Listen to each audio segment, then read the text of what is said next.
you alright? Welcome to another video. If you haven't been here before, my name is Georgia Jo and this is my channel where I talk all things books. So today we are, or I am at least, entering a new universe, a new world that I've wanted to read, I've wanted to enter, explore for so long now. I don't know why I haven't. This series has been on my TBR for so long and I have no idea why I haven't picked it up yet. I know that it's part of the GrishaVerse, but I don't know what that means. I don't know anything about the book.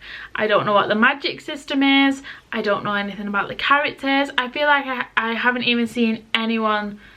Obviously I know people have read it, but maybe I've just tuned it out. I don't know any of the lore. I know nothing about this series whatsoever. Just that it's been adapted into a TV series, which I really want to watch, but I want to read the books first.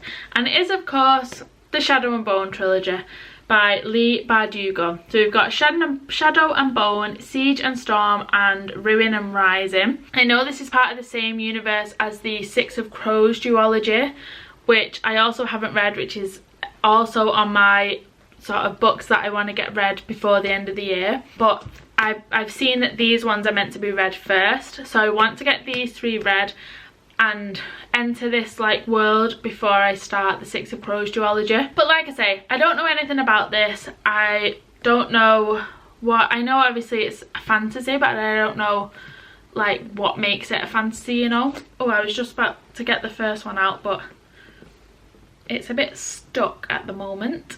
Okay, so obviously the first one is Shadow and Bone, which looks like this.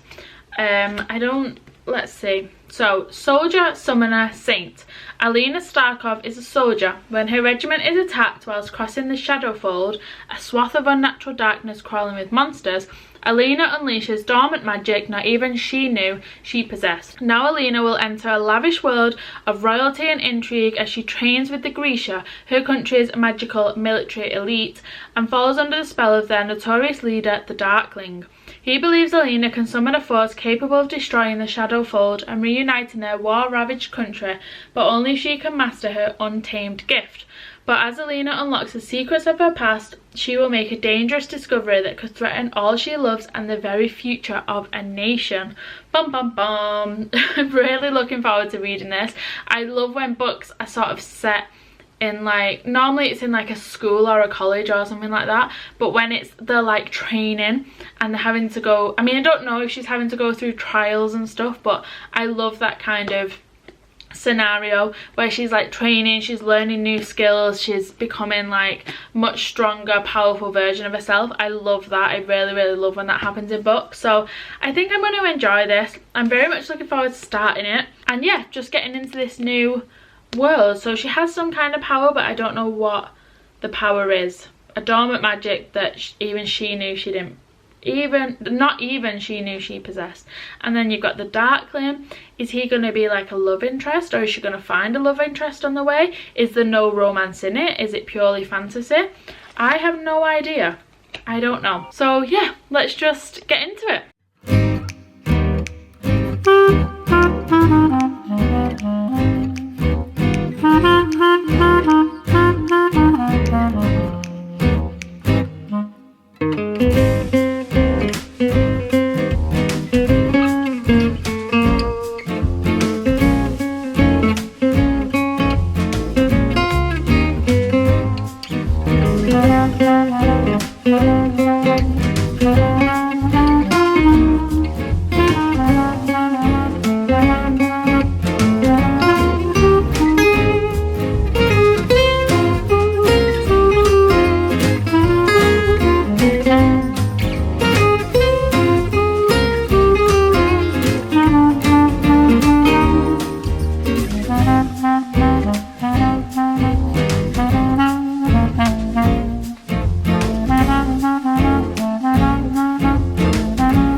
So I just finished Shadow and Bone.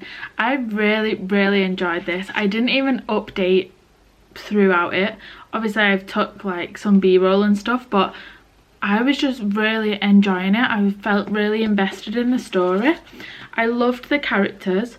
I felt like the world building, I'm pretty sure it's YA, which is probably why it feels like easier to read, but I think the world building just, I felt part of the world, like I was invested, I was immersed in the world, but not overwhelmingly so, you know, considering it's the first one in a series and the first time I've read a book set in this like universe. I didn't feel overwhelmed by the amount of information going on, you know, where you're just a bit like, let's get to the point, you know. So yeah, really enjoyed that aspect, really enjoyed the characters. I actually really like most of them, if not all of them.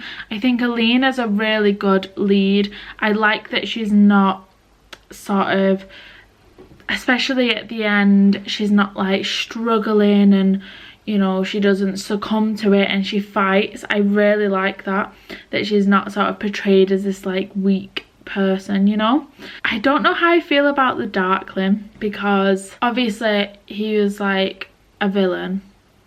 You weren't sure if he was going to be a villain, if he was going to be a love interest, and then he was a bit of a love interest, and then he became a villain, and I don't know where that's going to go from now, you know. Is he going to be the villain throughout the other two? Or, you know, I don't know where the story's going to go. I have no idea. Obviously, Alina and Mal are now on the run, basically. But they're on the run, but she's like the most powerful, so I don't really understand why they're on the run.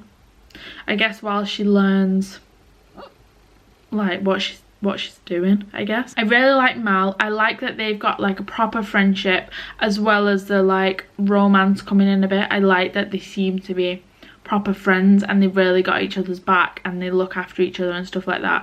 They got over the bit of miscommunication and now they're like back to being best friends.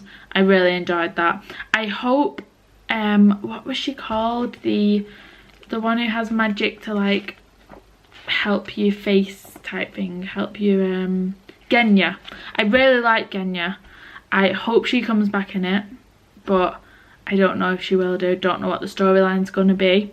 I don't even have any ideas. I just feel like I just want to get to the next book, you know. I'm not even contemplating what's going to happen. Is this going to happen? I just want to read it. I want to read it.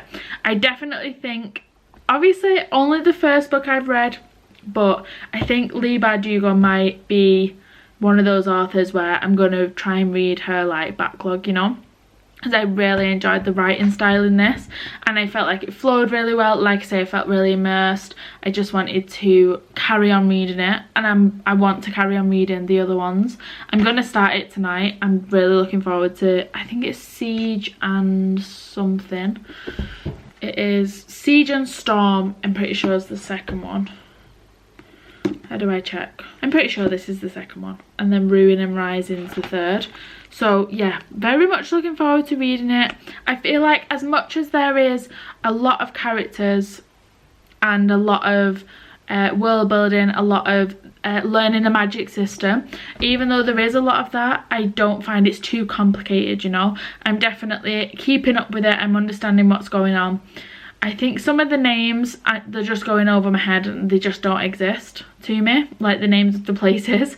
But other than that, I'm enjoying it. I'm really invested. I want to carry on reading it. So yeah, gonna go straight into this one. What else was there? Oh, also the king being unwell. I don't know what, obviously the Darkling's done something there. Is the king gonna come back? Is he gonna be killed? I don't know. I have no idea.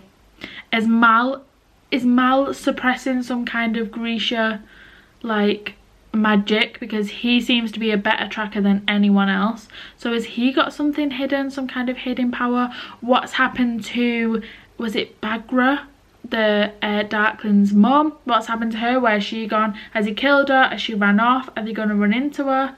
I want to know where she is. Who else was there? Obviously we've got the Darkling. Is he going to have a bit of a redemption arc?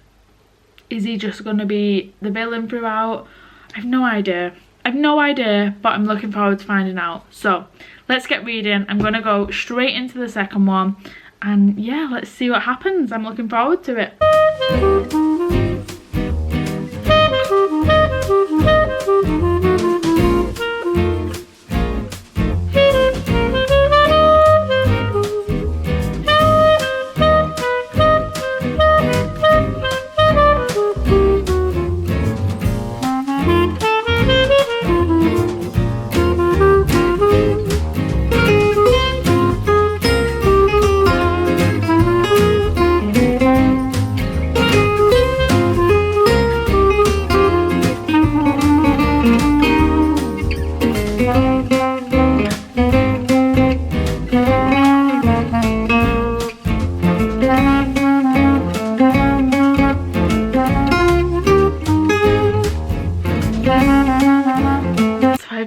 finished Siege and Storm. That was such a good ending. I really enjoyed that.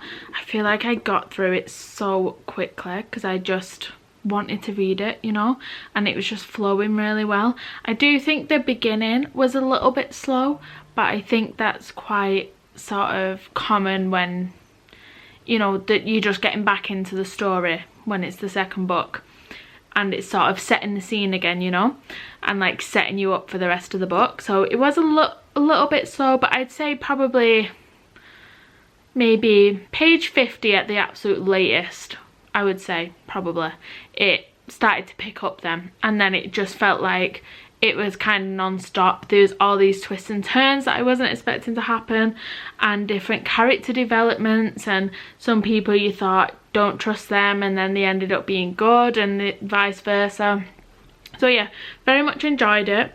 I think my sort of I'm assuming the Darkling isn't dead.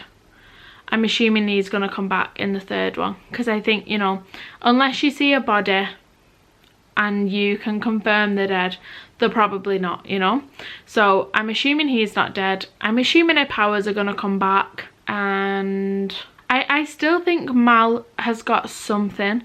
I don't think, maybe he's not necessarily Grisha, but maybe he's like an in-between or something. Maybe he's like half Grisha, if that's a thing. I feel like he's got something, like he's so good at what he does that everyone like doesn't understand why he's so good. So I feel like there's something more to that, you know. Maybe there's not, but I feel like there's gonna be. It would make sense if there's something more to that. Who else was there? It's sad that a lot of them died, a lot of the characters. Oh, I forgot that girl's name again. The one beginning with G. Is it like, oh god, I can't remember her name. The one that now who was like a friend, and then, was it Jenya? Was a friend, and then now she's like not as, you know, doesn't have her like attractive features and stuff that she used to have, and she's very sort of been treated like a traitor, I would assume, from the Darkling. Who else was there? I like the twins. I like that although they kind of went behind her back, they're still very much team Alina. Is she called Alina? I literally, yeah, I put a book down and I feel like I forget all the little details. Yeah, they're still very much team Alina. So I don't trust the apparat. I don't trust him. But I don't really understand his character. I don't really get it, but I'm assuming he's going to appear a lot more in the third one, because obviously in the first one there was like, he was trying to tell her stuff, and I think he was trying to warn her of all this stuff that was going to happen, and she just didn't want to hear it because she thought it was a bit creepy and a bit weird, so she didn't want to hear it. But now I don't really understand, like, is he on her team, is he against her, is he just sort of, can he like tell the future? I'm a bit confused about who he is. So I'm assuming he's going to be, you know, he's going to come more into it in the third one. So yeah, I'm very much enjoying the series so far. I can't believe I've got through that like so quickly. I started reading it yesterday, and I think I read maybe 100 pages yesterday, like in the evening, and then I got the rest of it finished today, and it's 380 pages or something like that. So I very much just sat and read it until I'd finished. So yeah, really enjoying the series, really enjoying the writing style. I definitely think it's just flowing so well. I feel like I'm keeping up with it, because sometimes in like, especially when fantasy gets like a bit too political, in the sense of there's all these like characters and all this hierarchy and you've got to remember it all, it just goes out the window for me if it gets too complicated. I really struggle with it. I want to try and read more fantasy like next year, so I can, you know, start to find it easier to understand and stuff. But I think with ones like this, it's so easy to understand. The magic system really just makes sense, you know, it's not too complicated. So yeah, really enjoying it, really loving the writing. Looking forward to reading the last one. Like I said earlier, they were my predictions for like the Darkling and Alina and Mal. I'm hoping Nikolai's still alive. I'm pretty sure he will be. I'm pretty sure he's going to have made it out alive.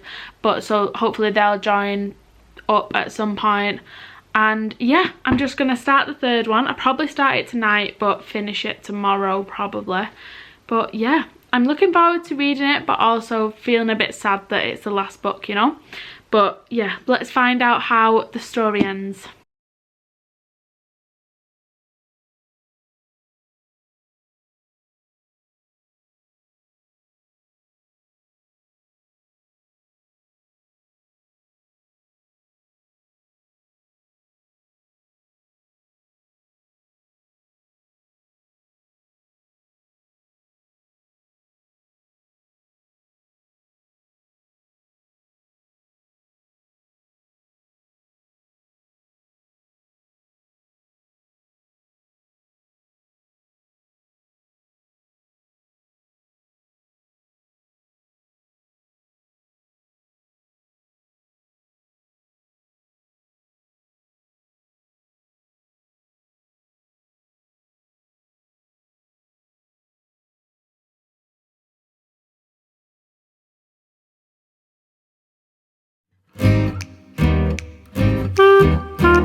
Ruin and Rising. I feel like that was such a good ending. I really enjoyed it. I thought the sort of last bit, the after, kind of like the epilogue where it's in third person and it's just felt like it rounded the story up really well. It let you know sort of where Mal and Alina are at without it, you know, needing to be too much. Just basically like, and they lived happily ever after type vibe. But yeah, I just felt like it's nice that they, you know, they've just got their ordinary life, how it should have always been before they got these powers and before life sort of went a bit tits up for them. They just live happily ever after. I think that's so lovely. I think I wasn't expecting that with Mal. Like I said when I was reading the others, I thought there was something. I thought he had some kind of magic in him just to be so good at what he did, but I wasn't expecting him to be the amplifier. I definitely wasn't expecting that. I didn't think he was going to be the third one. I thought when he died, I sort of figured he would come back to life because it would be like a happily ever after type thing at the end. I did think that Darkling was going to be saved. I thought she was going to manage to like get the darkness out of him or something, but maybe that was just my like mind wanting everyone to be happy at the end. I'm glad Nikolai came back as well. I feel like it rounded off really well. I think again the same with the other two books. This story, the way it's written, it just flows so well. I couldn't put it down. I wanted to carry on reading it. It's all I've wanted to do, you know, and I feel like it's been on my mind when I'm not reading it, like wondering what's going to happen and where it's going to go. I think it keeps you like invested in it all. I love the characters. I love the found family aspect of it. I always like, typically I do enjoy that in books, but I ended up like, I can't really think of a character that I don't like, you know. I think they all played the part really well and I really enjoyed them, and I kind of feel sad that it's not going to carry on. I don't know if any of them make an appearance in the Six of Crows duology, but I think it's completely separate. But yeah, I really enjoyed it. Like I say, I feel sad that it's done. I definitely recommend it. I think it's a really easy fantasy to get into, probably because I'm pretty sure it will come under YA, and like I said before, the writing, it just flows really well. I felt like it was like time was, you know, I was getting through it really quickly. It was going really fast. So yeah, really enjoyed it. Feel a bit sad that it's done. Really loved the ending. the whole story, don't get me wrong, the whole book I was enjoying. I actually think this one might have been my favourite. There was a lot of like twists and turns in the second one, I feel, but I don't know, I just think this one was my favourite. Really enjoyed how it all came together at the end, but also felt like it was just, you know, constantly moving. The story was constantly developing. There was like different twists and turns. Yeah, really enjoyed it, would really recommend. I'm looking forward to reading more of Leigh Bardugo's work. I'll probably start 6 of Crow's duology like next week, maybe have a little break from it, read some other stuff, and then I think I'll read that. But yeah, very much enjoyed it. Probably becoming one of my favourite authors. Obviously I'll have to read some of the other work first, otherwise I'm just basing it all on this trilogy. But yeah, really enjoyed. Also just noticed that the front covers of each book, this is obviously so daft that I've not noticed this before, but the front covers are the 3, or what you thought were going to be the 3 amplifiers. So the first one's got the stag on the front, the second one's got the dragon thing, whatever it was, and then that one's got the bird, the firebird that they thought was going to be the third one. Anyway, yes, massively enjoyed, would recommend, and yeah, looking forward to reading more from this author, like I say. So that was the Shadow and Bone trilogy, the 3 books. Would definitely recommend them 100%. I don't think I said what I gave them all, but I gave these 2 4 stars each, and then I think I'm going to give this one 4.5 because it was my favourite and I just really loved the ending. So yeah, I think I'm going to give this one 4.5, but overall definitely like a 4-star series, definitely would recommend. So yeah, that is the end of today's video. I hope you did enjoy. If you did and you'd like to subscribe, I would really appreciate it. But other than that, I will see you in a bit.